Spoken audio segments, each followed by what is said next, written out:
Hello students, நம்ம இன்னைக்கு இந்த வீடியோவில் என்ன பார்க்க போகிறோம்னா சாப்டர் 1ல் மிஸ்லேனியஸ் எக்ஸசைஸில் கொஸ்டின் நம்பர் 3 பார்க்க போகிறோம். கொஸ்டின் நம்பர் 3ல என்ன இருக்குன்னா, let ABC be the sets such that A union பியும் ஏ யூனியன் சியும் ஈக்குவல்னு சொல்லியிருக்காங்க. அதே மாதிரி ஏ இன்டர்செக்ஷன் பியும் ஏ இன்டர்செக்ஷன் சியும் ஈக்குவல்னு சொல்லியிருக்காங்க. Show that B equal to C அப்படின்னு ப்ரூஃப் பண்ண சொல்லியிருக்காங்கம்மா. சரிங்களா? இதை நீங்கள் ப்ரூஃப் பண்ணுறதுக்கு முன்னாடி ஞாபகத்தில் வச்சுக்கோங்க, டிஸ்ட்ரிபியூட்டிவ் லா ஞாபகத்தில் வச்சுக்கோங்க. சரிங்களா? இதை ப்ரூஃப் பண்ணுறதுக்கு, ஏன்னா இன்டர்செக்ஷனும் வருது யூனியனும் வருதுங்களா. ஸோ டிஸ்ட்ரிபியூட்டிவ் லா ஞாபகத்தில் வச்சுக்கோங்க. அதாவது டிஸ்ட்ரிபியூட்டிவ் லா என்னன்னா, டிஸ்ட்ரிபியூட்டிவ் லா என்ன தெரியுமா?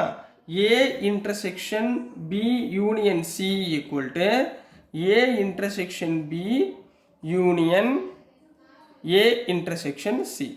இதாம டிஸ்ட்ரிபியூட்டிவ் லா ஞாபகத்தில் வச்சுக்கோங்க. சரிங்களா? இப்போ கிவன் கொடுத்துருக்கதை எடுத்து எழுதுங்கம்மா. என்னென்ன கொடுத்துருக்காங்க? A union B equal to A union C and A intersection B equal to A intersection C. இது கொடுத்துருக்காங்க. இது ரெண்டும் கொடுத்துருக்காங்கம்மா. நான் முதல்ல இந்த A union B A union சியை எடுக்க போகிறேன். அப்போ A union B equal to A union சியை எடுத்துக்கிறேன். ரைட்டுங்களா? இப்போ ரெண்டு பக்கமுமே நான் இன்டர்செக்ஷன் இந்த ஃபார்மேட் யூஸ் பண்ண போகிறேன். சியால் இன்டர்செக்ஷன் பண்ண போகிறேன். ரைட்டுங்களா? அதாவது இந்த பக்கம் A union B intersection C equal to A union C intersection C பண்ணுறேன். ஃபார்முலா தெரியுங்களா? டிஸ்ட்ரிபியூட்டிவ்ல A intersection C union B intersection சின்னு வருமா? ஈக்குவல் டு இங்கே A intersection C union C intersection சின்னு வருங்களா? ரைட்டுங்களா? ஏ இன்டர்செக்ஷன் சி, இங்கே ஏ இன்டர்செக்ஷன் சி இருக்குது. அப்போ என்ன வந்துடும்? A intersection C union B intersection C. இது அப்படியே இருக்கட்டும். இங்கே சி இன்டர்செக்ஷன் சினா என்னம்மா? சிங்களா?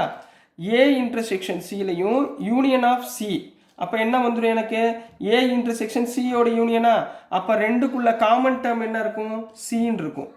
சரிங்களா? இது ரெண்டுக்குள்ள காமன் டேர்ம் என்ன இருக்கும்? சின்றது வரும். ஸோ டைரெக்டாக நீங்கள் என்ன போட்டுருங்க? சின்னு போட்டுருங்க. This is equation number 1. ரைட்டுங்களா? இதே மாதிரி ரெண்டாவது பண்ணுங்கம்மா. செகண்ட் என்ன இருக்கு? இதே மாதிரி A union B equal to A union C எடுத்துக்கோங்க. இப்போ இங்கே ரெண்டு பக்கமும் இன்டர்செக்ஷன் சி பண்ணோமா? அதே மாதிரி இந்த ரெண்டு பக்கமும் இன்டர்செக்ஷன் பியால் பண்ண போறீங்க. அப்போ A union B intersection B equal to A union C intersection C. ரைட்டுங்களா? ஸோ இப்போ பாருங்க, உள்ள மல்டிப்ளை பண்ண டிஸ்ட்ரிபியூட்டிவ்ல A intersection B union B intersection B equal to A intersection C union C intersection C. ரைட்டுங்களாம்மா? இந்த மாதிரி வருங்களா? ஸோ இங்கே என்ன கேட்கலாம்? ஏ இன்டர்செக்ஷன் பி இருக்குங்களா? சரிங்களா? யூனியன் பி இன்டர்செக்ஷன் பின்னு இருக்குங்களா?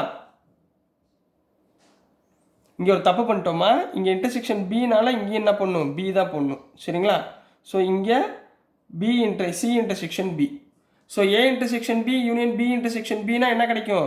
இதோட யூனியன் வந்து இன்டர்செக்ஷன் வந்து பி. ஸோ இதோட பியோட யூனியன் பண்ணும்போது இன்டர்செக்ஷன் வேல்யூ இங்கே சி கிடச்சிச்சா? அதே மாதிரி இங்கே என்ன கிடைக்கும்? பின்னு கிடைக்கும். ஸோ இங்கே என்ன இருக்கும்? ஏ இன்டர்செக்ஷன் சி யூனியன், இதை மாற்றி எழுதிக்கோங்க, பி இன்டர்செக்ஷன் சின்னு கிடைக்கும். இதை ஈக்குவேஷன் நம்பர் 2ன்னு வச்சுக்கோங்க. இப்போ ரெண்டு ஈக்குவேஷன் பாருங்க, லெஃப்ட் ஹேண்ட் சைடு இங்கே ரைட் ஹேண்ட் சைடு, இது ரெண்டு ஈக்குவலாக இருக்கா? அப்போது from equation 1 and equation 2 left hand side ரெண்டுமே ஈக்குவல். அப்போது ரைட் ஹேண்ட் சைடு ரெண்டும் ஈக்குவலாக இருக்கும். So therefore B equal to C. So this is the answer for question number 3 கண்ணா. ஸோ டியர் ஸ்டூடெண்ட்ஸ், நான் அனுப்புகிற வீடியோஸ் உங்களுக்கு புரிஞ்சிருக்கும்னு நினைக்கிறேன். பிடிச்சிருந்துச்சுன்னா மறந்துடாமல் லைக் பண்ணுங்கள், ஷேர் பண்ணுங்கள், மறக்காமல் சப்ஸ்கிரைப் பண்ணி சப்போர்ட் பண்ணுங்கள் ஸ்டூடெண்ட்ஸ். தேங்க்யூ.